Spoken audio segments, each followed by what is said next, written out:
तो इस वाले स्मार्टफोन में आपको जो है 7300 mAh की बैटरी कैपेसिटी मिलेगी जो कि 90 वॉट की फास्ट चार्जिंग के साथ में आती है। एंड मैं यहाँ पे बात करने वाला हूँ iQOO Z10 5G की। अब सिर्फ यहाँ पे इसकी बैटरी को लेकर बात नहीं होगी, बाकी फीचर्स की तरफ देखते हो तो यहाँ पे काफी अच्छे फीचर्स स्पेसिफिकेशंस के साथ में आता है। एंड मैं इन डिटेल आपको बताने वाला हूँ यहाँ पे कि आपको ये वाला स्मार्टफोन खरीदना चाहिए है, क्योंकि लॉन्च हो चुका है, सेल जब स्टार्ट होगी। एंड अगर आप सोच रहे हो एक नया स्मार्टफोन परचेज करने का तो आपको ये वाला स्मार्टफोन जो है वो खरीदना चाहिए या फिर नहीं। तो अगर आपको ये वीडियो अच्छी लगेगी तो लाइक जरूर कीजिएगा। एंड अगर आप चैनल पर नहीं हो तो सब्सक्राइब भी कर देना, क्योंकि ऐसी वीडियोस जो मैं लाते रहता हूँ, बेस्ट सजेशंस, रिकमेंडेशंस एंड सब कुछ इन डिटेल आपको इसी चैनल पे बताता हूँ। Hi everyone, my name is Samar Sharma and welcome back to my channel Samar techie, जहां पे आपको कंटेंट मिलता है टू द पॉइंट और एक्यूरेट विदाउट एनी बकवास। तो आगे बढ़ते हैं वीडियो पे। सबसे पहले अगर मैं इसके डिजाइन और बिल्ड क्वालिटी के बारे में बात करता हूं तो यहाँ पे डिजाइन के मामले में आपको दो कलर्स मिलते हैं। अगर मैं बेसिक लैंग्वेज में बताऊं तो जो सबसे पहला कलर है वो आपको सिल्वर कलर मिलता है एंड जो दूसरा है वो आपको ब्लैक कलर मिलता है। बट पर्सनली मेरे को यहाँ पे सिल्वर कलर वाला काफी अच्छा लगा है फोन, क्योंकि काफी अच्छे डिजाइन के साथ में आता है। एंड ब्लैक आपको बेसिक कलर ही मिलता है तो उसमें आपको ज्यादा कुछ डिजाइन नहीं मिलता। बट हाँ, कैमरा मॉड्यूल आपको काफी बड़ा मिलता है तो हाथ जो है वो कैमरा पे जरूर टच होने वाले हैं। बिल्ड क्वालिटी की अगर मैं बात करता हूँ तो इसका वेट आपको जो है वो अप्रोक्सीमेटली 200 ग्राम्स के आसपास इसका वेट मिलता है।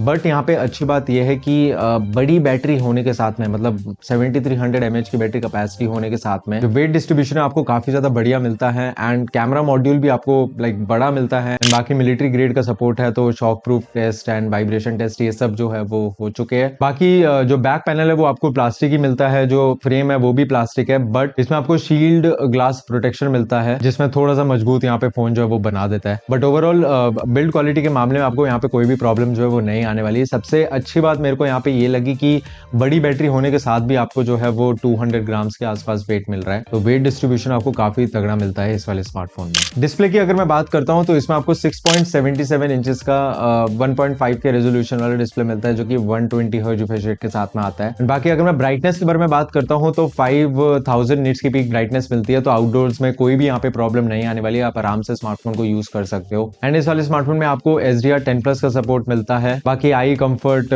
डिस्प्ले मिलता है, तो आईज पे ज्यादा यहाँ पे जो है वो प्रॉब्लम नहीं आने वाली। बाकी अगर मैं स्क्रीन टू बॉडी रेशियो के बारे में बात करता हूँ तो 90% के आसपास स्क्रीन टू बॉडी रेशियो मिलता है, तो बेजल जो है वो आपको काफी ज्यादा कम मिलते हैं इस वाले स्मार्टफोन में, अगर मैं इस बजट के कंपेयर करता हूँ बाकी स्मार्टफोन से। एंड पंच होल डिस्प्ले के साथ में आता है, तो जो डिस्प्ले है वो आपको काफी ज्यादा तगड़ा जो है वो मिलने वाला है। और हाँ, एमोलेड डिस्प्ले भी है। बाकी PWM डिमिंग जो है वो आपको 3840 हर्ट्ज की मिलती है, तो लो ब्राइटनेस में फोन को देख रहे हो तो यहाँ पे कोई भी प्रॉब्लम जो है वो आईज पे नहीं आने वाली। बाकी हाँ, नेटफ्लिक्स पे, Amazon प्राइम वीडियो पे जो है वो आपको HDR का सपोर्ट जो है वो मिलता है। प्रोसेसर की अगर मैं बात करता हूं तो यहाँ पे आपको Qualcomm Snapdragon 7S Gen 3 processor मिलता है। तो सबसे अच्छी बात यह है कि ये वाला जो स्मार्टफोन है आपको काफी ज्यादा ऑप्टिमाइज्ड स्मार्टफोन मिलता है, जिसके थ्रू आपको अंतुतु स्कोर काफी अच्छा मिलता है। एंड अगर मैं स्कोर के बारे में बात करता हूं तो 8,20,000 के आसपास स्कोर आता है, जो कि काफी अच्छी बात है इस बजट के हिसाब से। बाकी 4nm पर बेस्ड है, तो पावर एफिशिएंट प्रोसेसर है। गेमिंग भी आप जो है वो काफी अच्छे से करने वाले हो इस वाले स्मार्टफोन में। तो अगर मैं गेमिंग टेस्ट के बारे में बात कर रहा हूँ, अगर आप BGMI वगैरह खेल रहे हो इस वाले स्मार्टफोन में, कोई भी प्रॉब्लम जो है वो नहीं आने वाली, आप आराम से हाई सेटिंग पे जो है वो गेमिंग कर सकते हो। एंड अभी आपको 60 FPS का सपोर्ट मिलेगा इस वाले स्मार्टफोन में, लेकिन इन फ्यूचर जब अपडेट्स आएंगे उसके थ्रू आप 90 FPS तक जो है वो BGMI को आराम से खेल सकते हो। सबसे अच्छी बात इसमें ये लगी कि अगर मैं थ्रॉटलिंग टेस्ट के बारे में बात कर रहा हूँ तो आपको कूलिंग चैम्बर, मतलब कूलिंग वेपर चैम्बर मिलता है, जिसके थ्रू जो टेम्परेचर है वो काफी लाइक ठंडा रहता है अगर आप नॉर्मल यूजेस भी कर रहे हो, तो ओवर हीटिंग यहाँ पे नहीं होता। एंड अगर आप गेमिंग भी कर रहे हो for a longer period of time तो यहाँ पे कोई भी प्रॉब्लम जो है वो नहीं आने वाली। तो यहाँ पे थ्रॉटलिंग टेस्ट में कोई भी इश्यू जो है वो नहीं दिखा इस वाले स्मार्टफोन में। अगर मैं रैम एंड स्टोरेज के बारे में बात करता हूँ तो रैम आपको 2 मिलती है, 8GB रैम है एंड उसी के साथ में 12GB रैम है।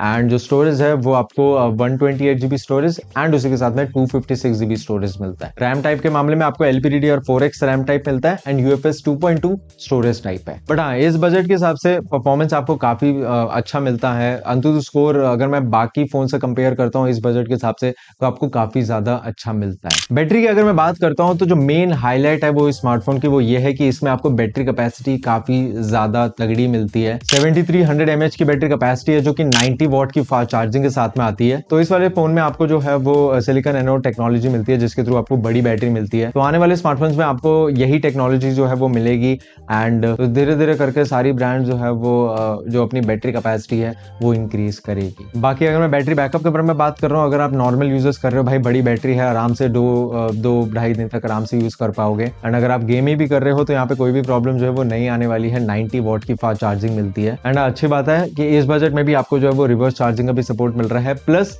गेमिंग के साथ साथ अगर आप चाहते हो कि भाई चार्जिंग भी करनी है तो बाईपास चार्जिंग का भी सपोर्ट जो है वो इस वाले स्मार्टफोन में मिलता है। कैमरास की अगर मैं बात करता हूँ तो इस बजट के हिसाब से आपको कैमरास जो है वो ठीक ठाक जो है वो मिल जाते हैं। रेयर कैमरा में आपको लाइक दिखेगा कि भाई 4 है यहाँ पे, नहीं भाई 4 कैमरास नहीं है रेयर पे, आपको जो है वो 2 ही कैमरा मिलते हैं। जो मेन सेंसर है वो आपको 50 मेगापिक्सल का मिलता है एंड जो दूसरा है वो आपको 2 मेगापिक्सल का डेप्थ सेंसर मिलता है। तो कायदे से देखा जाए तो आपको एक ही कैमरा मिलता है जो कि 50 मेगापिक्सल का जो प्राइमरी सेंसर है, जिसमें आपको सोनी का IMX882 AI कैमरा सेंसर मिलता है। तो फोटोज वगैरह इस बजट के हिसाब से नॉर्मल आ जाती है। बाकी अगर मैं वीडियो रिकॉर्डिंग के बारे में बात करता हूं तो आप रेयर से 4K at 30 FPS तक वीडियोस को रिकॉर्ड कर सकते हो। बाकी अगर मैं फ्रंट कैमरा के बारे में बात करता हूं तो 32 मेगापिक्सल का फ्रंट कैमरा मिलता है एंड अगर मैं वीडियो रिकॉर्डिंग के बारे में बात कर रहा हूं तो इसमें भी आप जो है वो 4K at 30 FPS तक वीडियोस को जो है वो रिकॉर्ड कर सकते हो। बाकी हाँ, कैमरा के अंदर बेसिक जो फीचर्स होते हैं वो सब कुछ इस वाले फोन में आपको जो वो मिलता है। OS एंड UI की अगर मैं बात करता हूं तो फन टच OS 15 के साथ में आता है। Android 15 out of the box आपको मिलता है। एंड अगर मैं ब्लोटवेयर्स के बारे में बात करता हूं तो यहाँ पे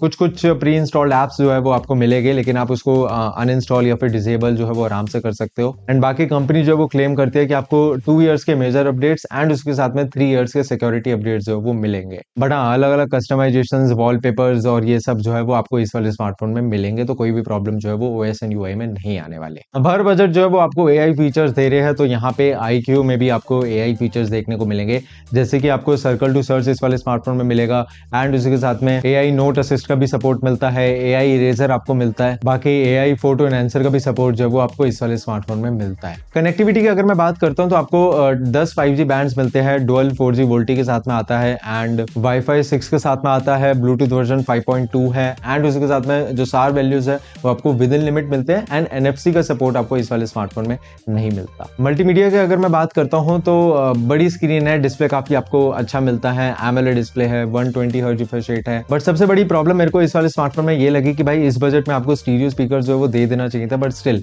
मोनो स्पीकर्स मिलते हैं लेकिन लाउड स्पीकर्स है, तो बूस्ट वॉल्यूम का सपोर्ट मिलता है, तो अप टू 200% तक जो है वो आप वॉल्यूम को इंक्रीज कर सकते हो। तो यहाँ पे लाउड स्पीकर आपको मिलते हैं, बट ध्यान रखना कि यहाँ पे आपको मोनो स्पीकर मिलते हैं, स्टीरियो स्पीकर्स नहीं है। बट हाँ, मल्टीमीडिया के मामले में आपको कोई भी प्रॉब्लम जो है वो नहीं आने वाली है। HDR10+ का सपोर्ट है, वाइडवाइन L1 का सपोर्ट मिलता है, तो आप नेटफ्लिक्स पे या फिर Amazon प्राइम पे HDR में स्ट्रीमिंग जो है वो आराम से कर सकते हो। सेंसर्स की अगर मैं बात करता हूँ तो सारे बेसिक सेंसर्स मिलते हैं, इन डिस्प्ले फिंगरप्रिंट मिलता है एंड उसके साथ में फेस अनलॉक जो है वो आपको इस वाले स्मार्टफोन में मिलता है। प्राइसिंग की अगर मैं बात करता हूं तो जो स्टार्टिंग प्राइस है, अगर आप Amazon से परचेस करते हो तो 19,999 आपको प्राइस देखने को मिलती है एंड जो सेल है वो आपको 16 अप्रैल में स्टार्ट होगी, जो कि 12 लाइक आफ्टरनून में यहाँ पे जो है शुरू होने वाली है। तो अगर मैं हर वेरिएंट की प्राइस के बारे में बात करता हूं तो अगर आप इसका बेस वेरिएंट लेते हो 8GB एंड 128GB स्टोरेज वाला, तो उसकी नेट इफेक्टिव प्राइस आपको 19,999 मिलती है। अगर आप 8GB एंड 256GB स्टोरेज वाला वेरिएंट लेते हो तो उसकी जो नेट इफेक्टिव प्राइस है वो आपको 21,999 मिलती है एंड अगर आप इसका हायर वेरिएंट लेते हो तो उसकी प्राइस आपको जो है वो 23,999 मिलती है। तो हाँ, आपको बैंक ऑफर्स एंड जो एक्सचेंज ऑफर्स सब कुछ मिला के अगर आप फोन को परचेज करते हो तो नेट इफेक्टिव प्राइस जो मैंने आपको बताई है उसके अकॉर्डिंगली आप जो है वो इस वाले स्मार्टफोन को परचेज जो है वो डेफिनेटली कर सकते हो। बट हाँ, एक बात को ध्यान रखना कि ये वाला जो ऑफर है ये वैलिड होगा सिर्फ उसी दिन 16 अप्रैल को। कंक्लूजन की अगर मैं बात करता हूँ तो लिमिटेशंस में मेरे को ज्यादा कोई प्रॉब्लम इस वाले स्मार्टफोन में हुई नहीं है, क्योंकि यहाँ पे अगर आप फीचर्स देखते हो, अगर आप डिस्प्ले, परफॉर्मेंस या फिर बैटरी देखते हो, जो मेन एडवांटेज है वो इस वाले स्मार्टफोन का वो है बैटरी। तो अगर आप एक स्टूडेंट हो या फिर ऐसे वर्कर हो जो फोन ज्यादा यूज करता है एंड आपको चाहिए है कि भाई बैटरी कैपेसिटी ज्यादा होनी चाहिए स्मार्टफोन में, तो डेफिनेटली आप इसकी तरफ देख सकते हो। अगर आप गेमिंग भी कर रहे हो, नॉर्मल यूजेस भी कर रहे हो, तो आराम से जो है वो आप ये वाले स्मार्टफोन को यूज जो है वो कर सकते हो। बट हाँ, इस बजट के हिसाब से अगर मैं बाकी ब्रांड्स की तरफ देखता हूँ तो स्टीरियो स्पीकर्स देते हैं